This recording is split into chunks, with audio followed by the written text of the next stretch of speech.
স্ত্রী তো ঘুম থেকে জাগায় বলতেছি ইন্নালিল্লাহ, আপনার তো রোজা শুরু হয়ে গেছে। বুঝা, হ্যাঁ, আমি আর কি করব এখন, তার কিছুই খাইতে পারে না।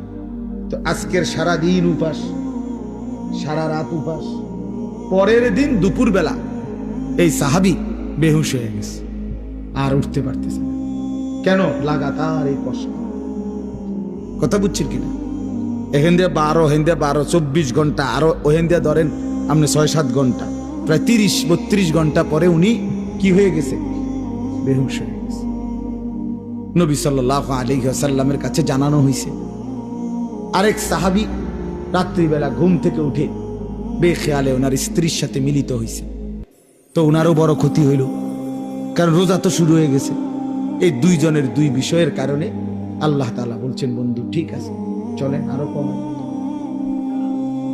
আপনাকে যে আমি ভালোবাসি, আল্লাহ বলছেন, বন্ধু আপনাকে যে খুব পছন্দ করি, আপনার উম্মত তো